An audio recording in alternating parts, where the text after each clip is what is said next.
시청자 여러분 안녕하십니까? 그리스는 IMF에 내일까지 부채를 갚아야 하지만 이 부채를 갚는 데 필요한 추가 구제금융 협상이 결국 막다른 골목에 다다랐습니다. 그리스가 채무 불이행, 디폴트에 빠질 것이란 우려가 점차 현실화되며 예금 인출 사태로 오늘부터 은행 영업이 중단돼 큰 혼란이 예상됩니다. 파리에서 김성모 특파원이 전해드립니다. 그리스은행과 증시가 오늘부터 당분간 영업을 중단하기로 했습니다. 주말 동안 예금 인출 행렬이 이어졌고 문을 열 경우 예금 인출 사태가 확산돼 도산이 우려되기 때문입니다. 앞서 구제금융 협상 중단과 별도로 유럽중앙은행이 그리스은행에 대한 지원을 현 수준에서 유지하겠다고 밝힌 뒤 나온 결정입니다. 현금 인출 사태 뱅크런은 그리스 정부가 추가 구제금융 협상안을 다음 달 5일 국민투표에 붙이겠다고 발표한 뒤 촉발됐습니다. 치프라스 총리는 채권단의 긴축 요구를 투표를 통해 거절하자고 호소했습니다.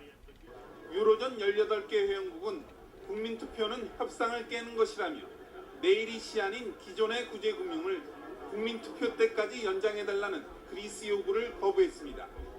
이대로라면 그리스는 내일까지 IMF에 10억 유로의 빚을 갚지 못하는 사실상의 디폴트에 빠지게 됩니다. 그리스 파리 채무 불이행 가능성이 커지고 있는 그리스 사태에 대한 대응책을 논의합니다. 기획재정부와 금융위원회, 한국은행 등 오늘 열리는 거시경제금융회의에서 그리스 사태가 국내 외환, 금융시장에 미칠 영향을 점검하고 대응책을 논의할 예정입니다. 정부는 그리스 금융기관에 빌려준 돈 가운데 손실 위험에 노출된 금액이 적어 그리스 사태가 한국 경제 전반에 미칠 영향은 제한적일 것이라고 보고 있습니다. 그러나 그리스 사태가 유럽 재정 위기 때처럼 유럽 전반의 경기 침체로 이어지거나 유로화 약세를 심화시킬 경우 수출에 적지 않은 악영향을 미칠 것으로 보고 사태를 예의주시하고 있습니다. 새누리당 유승민 원내대표의 사퇴 문제가 오늘 당 최고위원 회의에서 분수령을 맡게 될 것으로 보입니다. 김무성 대표는 어젯밤 유승민 원내대표, 서청원 최고위원과 연쇄통화에 나섰지만 입장차를 좁히지 못한 것으로 전해졌습니다. 황현택 기자의 보도입니다.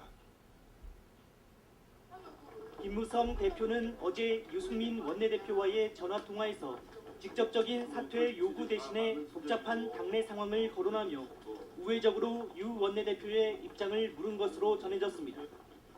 김 대표는 접촉 이후 기자들과 만난 자리에서 구체적인 언급은 피하면서도 유 원내대표가 참 고집이 센 사람이라고 말했습니다.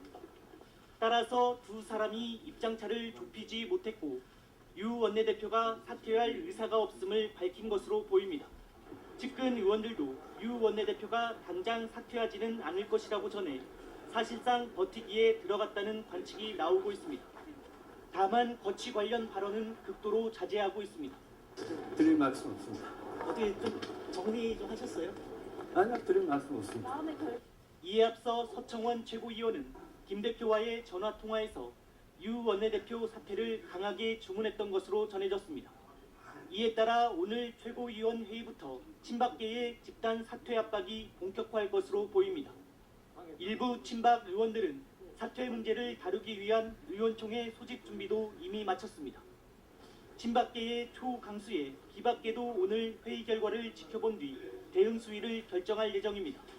하지만 메르스 대책 논의와 제2연평해전 추모식이 예정된 평택에서 회의가 열린다는 점에서 양측이 공개석상에서 격한 충돌을 피할 것이란 전망도 나옵니다. KBS 뉴스 황현택입니다. 밤사이 곳곳에서 음주운전을 하다가 인도로 돌진하거나 역주행을 하는 아찔한 사고로 5명이 다쳤습니다. 사건 사고 소식에 임재성 기자입니다. 뒤집어진 승용차가 인도 위를 덮쳤습니다.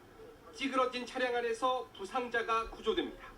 오늘 새벽 1시쯤 서울 연희동의 한 도로에서 승용차가 인도로 돌진해 상가 건물을 들이받고 전복됐습니다. 경찰은 음주운전으로 사고가 난 것으로 보고 운전자를 상대로 조사하고 있습니다. 어젯밤 9시 50분쯤 경기도 광주시에서는 49살 손모 씨가 몰던 승용차가 역주행하며 질주하다 택시와 정면으로 부딪혔습니다. 택시에 타고 있던 기사와 50대 여성 승객 2명이 크게 다쳤습니다. 승용차 운전자는 혈중 알코올 농도 0.1%의 만취 상태로 운전을 하다 사고를 낸 것으로 드러났습니다. 아파트 지하 주차장이 연기로 가득 찼습니다. 어젯밤 9시 10분쯤 서울 신길동의 한 아파트 주차장에 주차돼 있던 승용차에서 엔진 과열로 추정되는 불이 났습니다. 불은 10여 분 만에 잡혔지만 차와 시설 일부를 태워 소방서 추산 700만 원의 피해가 났습니다.